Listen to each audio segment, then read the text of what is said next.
Has it ever happened to you that having many conceptual loose ends in your mind about history, science, even psychology, suddenly you find a book and an author whose work made so much sense to you?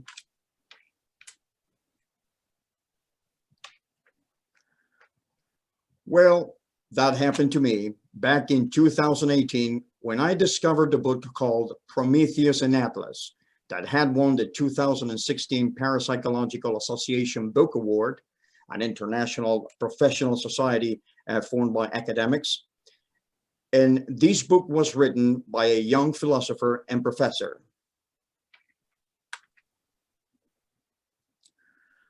One of the amazing concepts conceived by him was the Spectral Revolution, a name that inspired this program. And then we have him right now at the other end of this Zoom conversation from New York. We welcome Dr. Jason Reza Jorjani to his home, the Spectral Revolution. Welcome, Jason. It's great to be with you, Frank. This has been a long time coming. I'm glad we're finally here together. Great, excellent. So, Jason, as this is the first time you are being interviewed for a Spanish language program, let us get our listeners and viewers to know who you are and about your professional career. Sure. Well, I did my master's in political philosophy at NYU, social and political thought, actually, and then my PhD in the philosophy of science and technology at the State University of New York. And then I went on to teach courses in a number of areas at a number of different universities, including the New Jersey Institute of Technology. I taught courses on Heidegger, existentialism, the history of philosophy, science, technology, and society. I also taught the history of Iran, which is a subject that I'm quite familiar with as well. I've been well, let's just say I've done research in the field of Iranology for decades. So that's another area of interest for me. And that's my academic background. After I published, actually in the year before I published Prometheus Atlas in 2016, I became involved with the Parapsychological Association and with the Society for Scientific Exploration, both of which are a group of high-level professional scientists in various fields who have come together in an interdisciplinary structure to study phenomena that have been marginalized by the scientific establishment. Mm-hmm. Excellent. Okay, Jason, so pertinent to any discussion in our program, sometimes we ask experts to define certain terms that are imprecisely used as vox populi. Could you please define for us what myth, archetype, and metaphysics mean, basically, and why are Prometheus and Atlas so relevant to your philosophical work? Okay, that's a vast question. Indeed. All right. Okay, first let's take it from the top. Myth, right? I think that the main misconception about myth is that myth is some kind of ancient form of storytelling, and that when we read Homer, or let's say the Hindu epics, we are dealing with something like J.R.R. Tolkien, right? Composed by ancient bards. That is not at all the case. A great book in this respect is Julian Jaynes's The Origin of Consciousness and the Breakdown of the Bicameral Mind.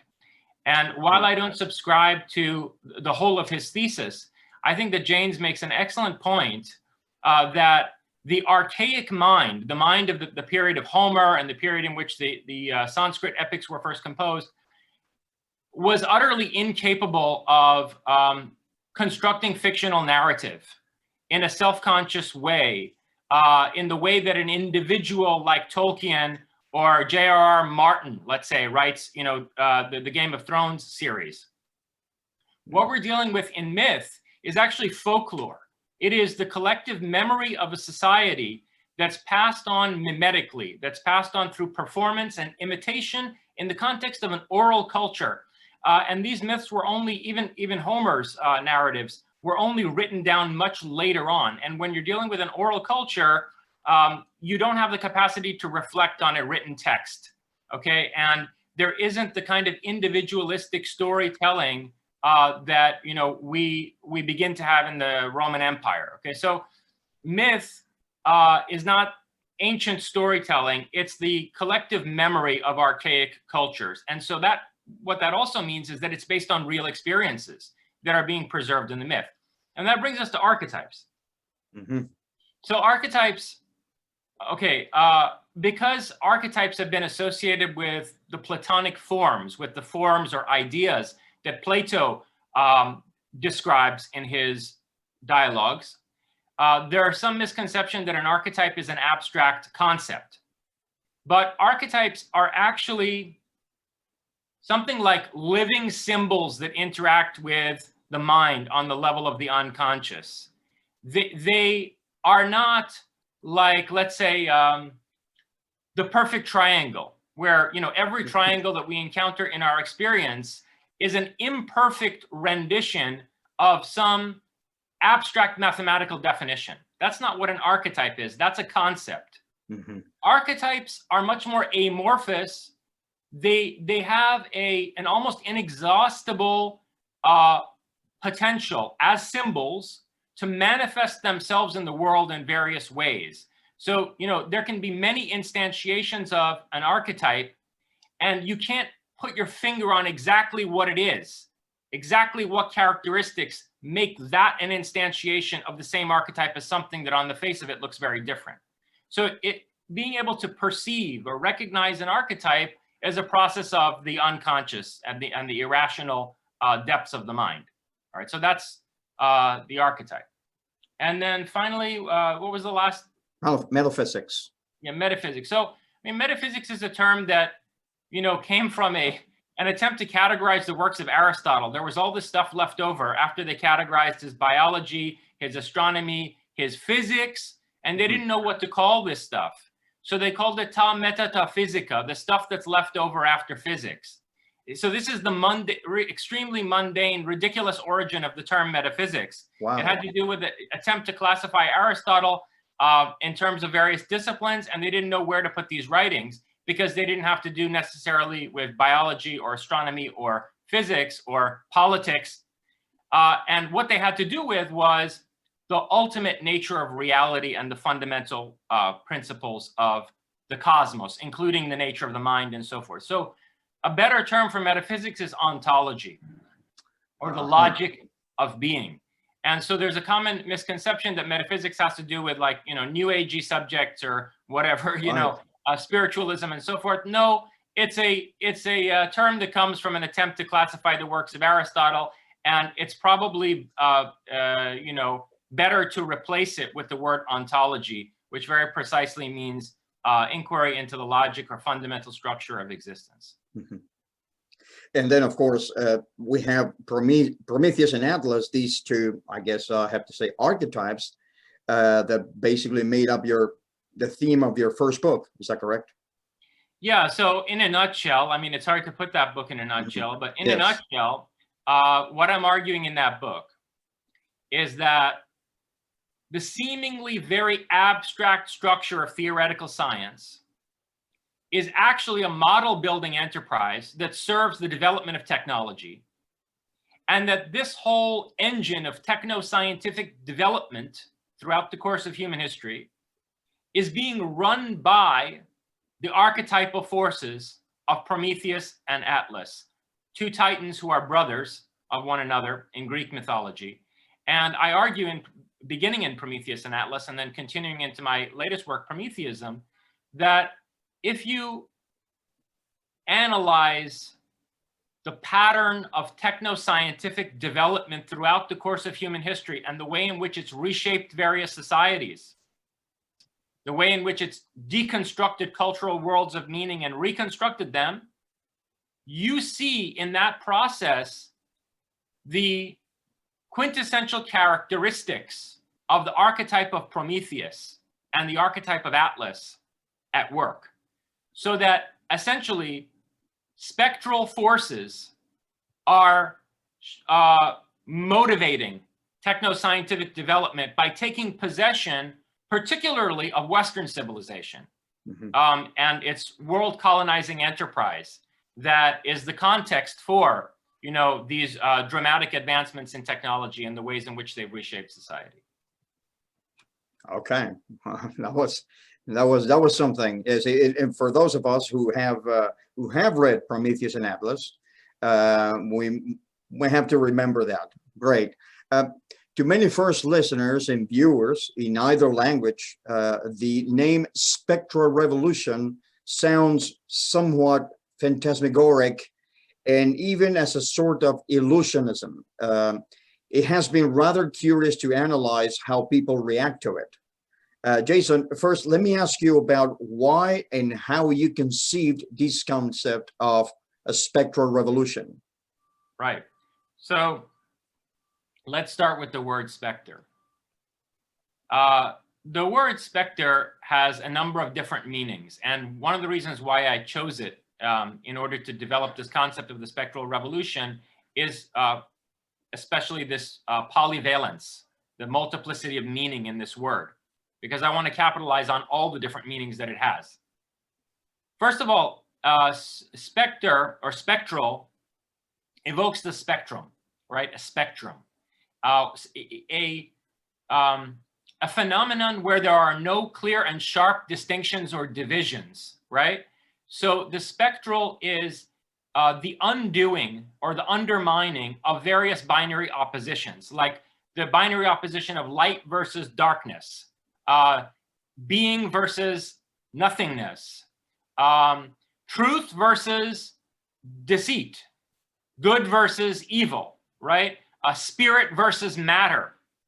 And so one thing I mean to suggest by spectral revolution is the revolution that undoes all of these binary oppositions, that deconstructs them, and shows that these binaries are structures that we are projecting onto phenomena for certain, utilitarian purposes. And they're not intrinsic in existence. Okay, so that's one of the meanings of specter. The other is a specter is what is yet to come. And this is how Marx uses specter in the Communist Manifesto, when he says there's a specter haunting Europe, the specter of communism. So, and in this sense, the word specter is already very closely connected to revolution, because of course, Marx was advocating a global communist revolution. And so the spectral is also what is yet to come. And what I mean to suggest by that is that Heraclitus was right, that we live in a cosmos that is a process. We do not live in an already completed whole, like Parmenides thought, or like the Vedic sages thought, where with their conception of Brahman, right? That there's one unified being that's eternally already complete, and that our experience of time is Maya or illusion. No, I'm suggesting in my writings that time is very real, that nature is a process. And so the futural or future-oriented character of existence itself makes the world spectral. And this connects back to the first meaning of specter, because once you start to think of existence as becoming rather than as static being, you realize that all these binary oppositions are also only relative, and they're deconstructed constantly by the process of existence. Then the third meaning of specter is the idea of a ghost, which is the most commonly understood meaning of the word specter. And here I'm trying to evoke what I suggested earlier about the essence of technological science being something ghostly. That although we tend to think of science and technology, particularly technology, as very material, as the most tangible thing in the world, and despite the fact that our current scientific establishment is working with a materialistic paradigm, actually, the whole of techno-scientific development is a ghostly phenomenon. It is almost like demonic possession, where these archetypes, Prometheus and Atlas, are working their will through us onto the world. And the question at the core of my work is what kind of relationship we want to have to these archetypal forces, whether we should allow it to be a passive relationship or whether we can make it an active relationship that's most constructive for the human community. Excellent.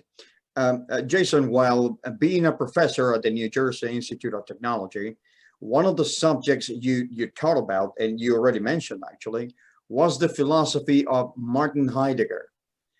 For those who may have never heard of this mid-20th century German philosopher, tell us, why is he so important in your work, and how does his legacy relate to our present and our future? So I owe the idea of the essence or spirit of technology to Heidegger.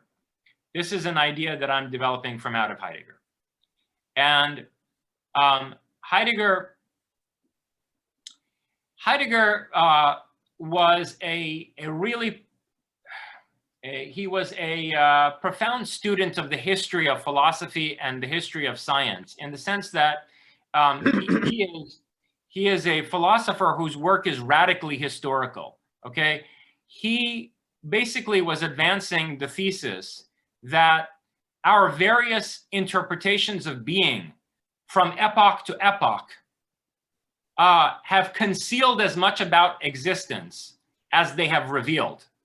And so we need to be able to understand the process of our interpretation of existence in order to deconstruct these various frameworks that have covered over nature and that have basically trapped us in a certain perception of the world.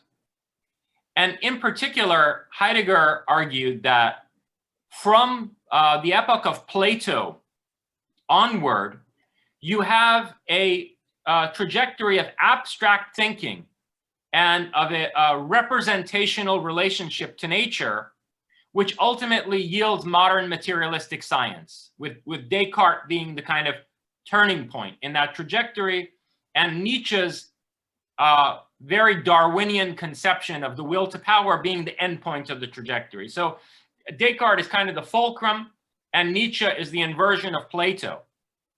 Mm-hmm. And so Heidegger analyzes that whole trajectory of development, and he identifies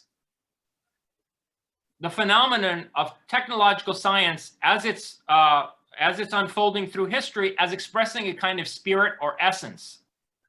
But Heidegger was never entirely clear on what spirit this is. He made certain innuendos about a potential return of the gods that was going to save us from the total instrumentalization and dehumanization of our existence.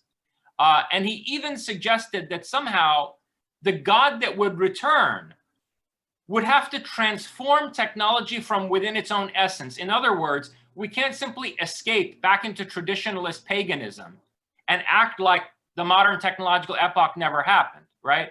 Mm-hmm. Modern technology has to be transformed in its essence if we're to prevent it from dehumanizing us, okay, and totally instrumentalizing human existence. And so there are these suggestions that I pick up on in Heidegger, and I suggest, based on them, that the God who has to return in order to transform our relationship to technology is Prometheus. And in fact, Heidegger evokes Prometheus in his rectoral address. When he became the rector or chairman of Freiburg University, he gave this address in which he identified Prometheus as basically the God of science and technology. Mm-hmm. And so I think that what has to happen here is that this mindless Frankenstein's monster relationship to technology that we've had for centuries now needs to be transformed so that it's a relationship to Prometheus in the positive sense of the deity who gave us techne or craft, not just technology, but craft also in the sense of poetic creation, right? I mean, techne was a form of poiesis for the Greeks. It was one modality of creative production. And so Prometheus is also the God who brings us not just the fire of the forge, but all of the arts and crafts. And so we need a more artful relationship to technology that's going to prevent us from being dehumanized. Okay.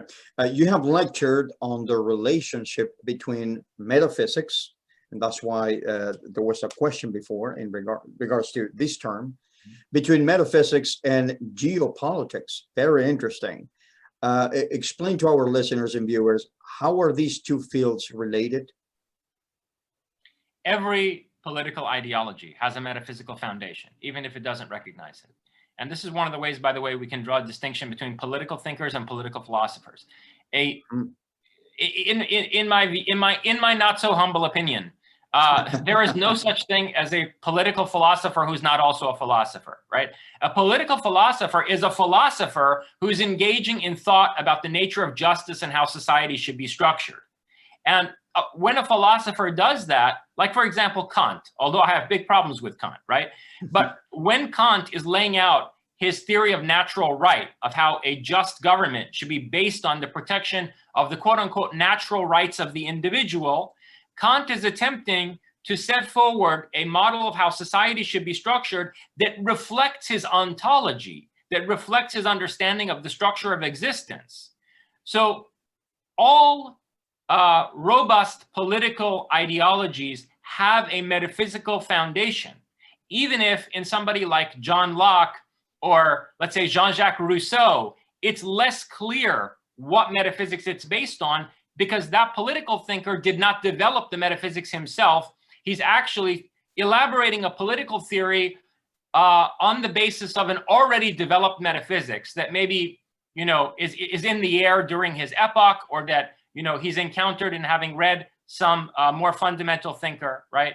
So I think part of the problem with politics in our time is that it has become deracinated, that people have forgotten that various political systems, including the one that we have in this country, right, the United States, the constitutional order of the United States, is based on a certain metaphysical conception. Like, for example, the US Constitution is based on the idea of an intelligently designed cosmos, where the creator of the cosmos, who is not the God of the Bible, the creator of the cosmos, also gave us reason, that we have God-given reason, and that we can use the reason that the architect of the universe gave us in order to understand the laws of the universe. And through our own personal initiative, and this is why we have individual liberty, through our own personal initiative, we can better ourselves and better society, right? Now, Darwin demolished that metaphysics. So the constitutional order of the United States isn't based on anything anymore. It's not legitimate. Now, you could try to rescue the constitutional order of the United States. You can attempt to salvage the idea of natural right, but you're going to have to develop a very complex cosmology and biology that is incorporating the insights of Darwinian evolution, but that somehow salvages the notion of intelligent design and of a relationship between the microcosm of human consciousness and some kind of cosmic consciousness, right? And until and unless somebody does that in a pretty substantive way, the United States political system has no basis, and it's illegitimate. You recently founded a movement called Prometheism. In your Prometheus manifesto, which is online, of course, anybody can just go ahead and read it, you referred to the end of humanity, the end of history, and the end of reality. Could you summarize, what do these ends refer to? Yeah, so, I mean, all of these have to do with the idea of the technological singularity, right? Which is a concept probably your readers or your listeners are quite familiar with. The end of humanity is the notion that through various convergent advancements in technology, like genetic engineering, you know, including the latest CRISPR innovations, cybernetics that involve nanoscale components, in other words, the development of nanotechnology, right? Augmenting our cognition through the development of various types of artificial intelligence. All of these developments, biotechnology, cybernetics, nanotechnology, AI, they are converging in ways that are going to fundamentally alter the parameters of human existence. So humanity, as we have understood it, is about to come to an end. We are reaching the end of humanity and potentially the beginning of a superhuman life form. Now, the question is, are these convergent advancements in technology going to be opportunities for us to make an evolutionary leap into a superhuman form of life, or are they actually going to dehumanize us? And are we going to wind up as something like the Borg in Star Trek, right? And so, you know, a lot of my work is concerned with making sure that it's the former and not the latter. Now, in terms of the end of history, this is an idea, and all three of these, by the way, they're like different facets or surfaces of the same phenomenon. They're different facets of the same phenomenon, which is the technological singularity.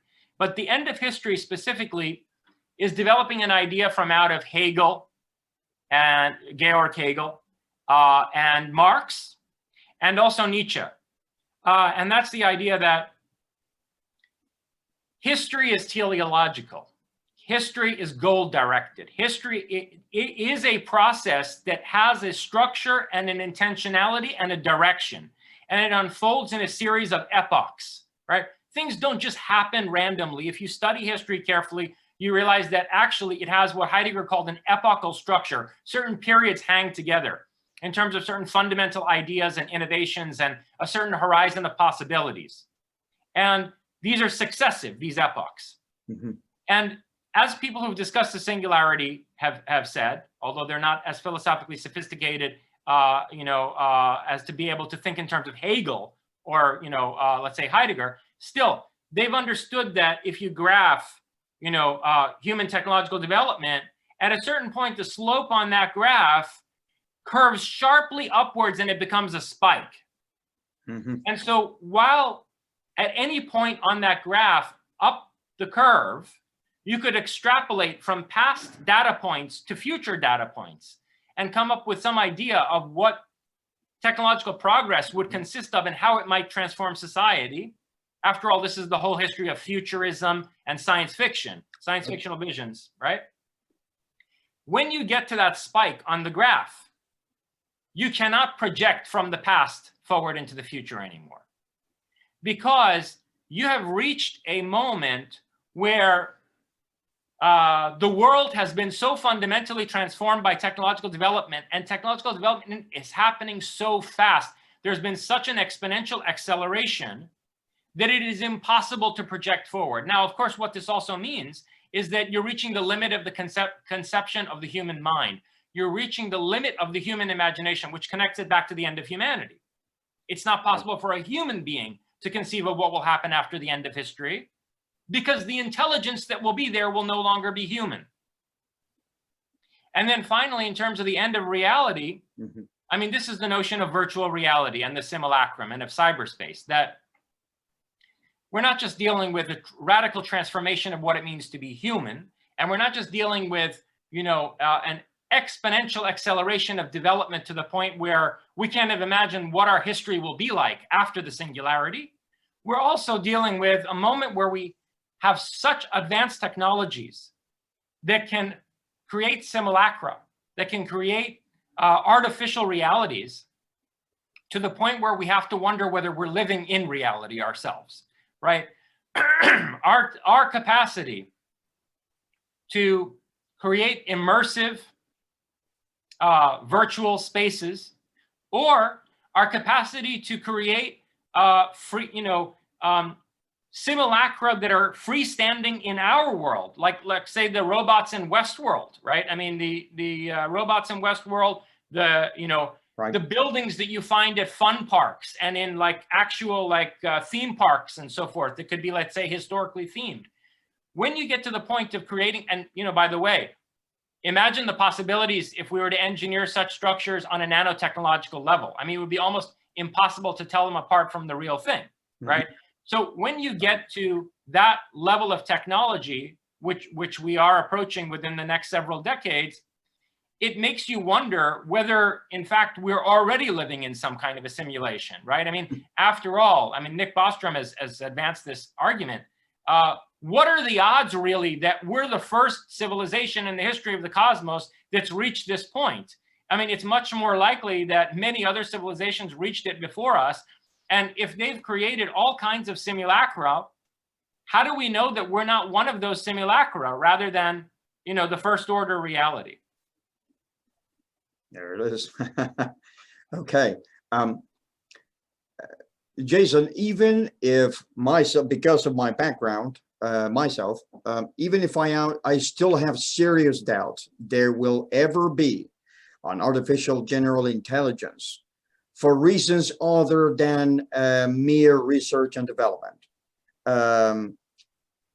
Because if even Dr. Ben Goertzel at Singularity Net is working very hard on this, and to the best of my knowledge, there are no business models for it.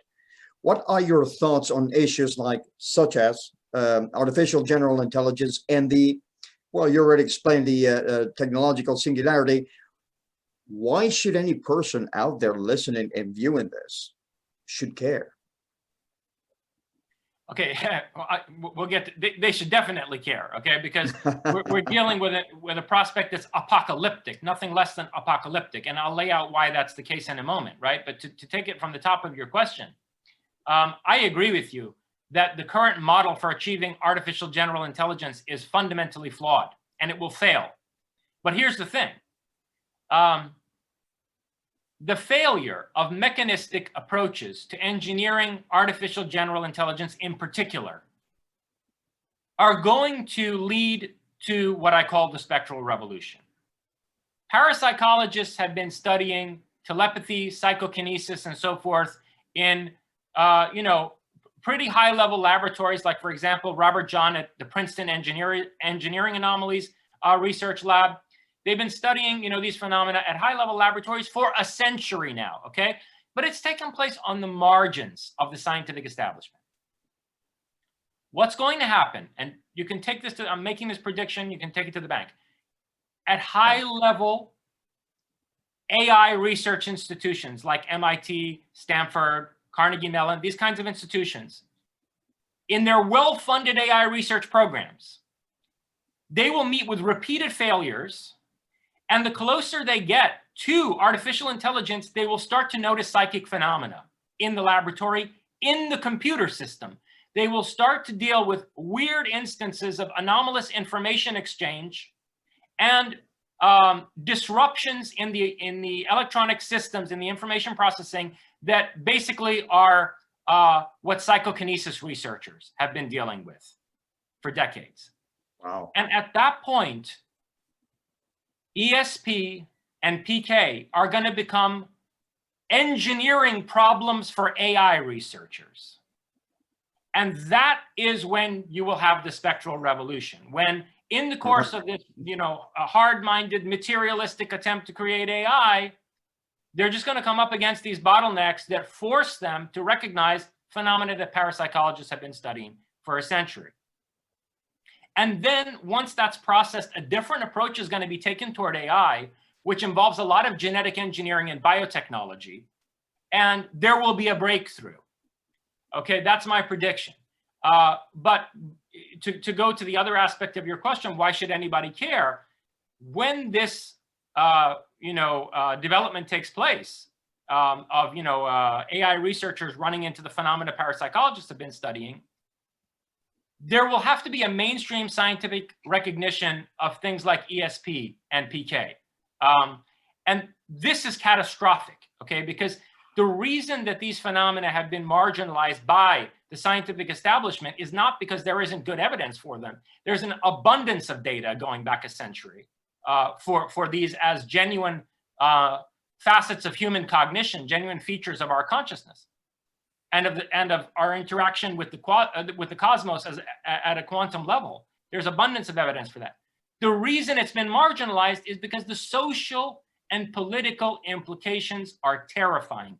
Nobody wants to live in a world. I mean, it's fine to watch it on, I don't know what TV show. They like to watch their paranormal TV shows and whatever, and it's entertainment. But nobody really wants to live in a world where your neighbor can get inside your mind, right? Or someone halfway across the world can cause you to have a heart attack by exerting,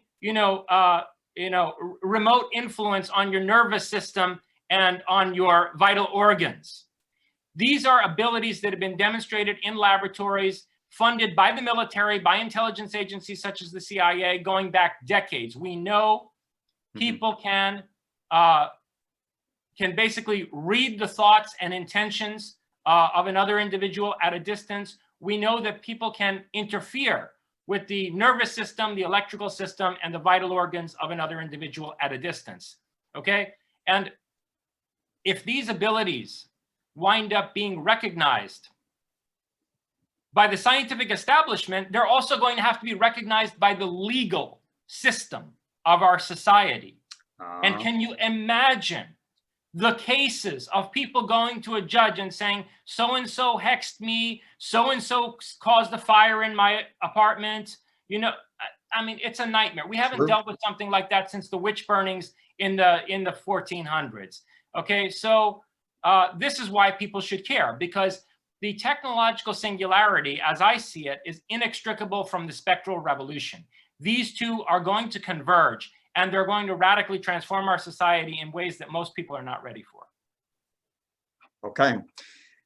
Well, Jason, we come to the end of this first time here at the Spectral Revolution.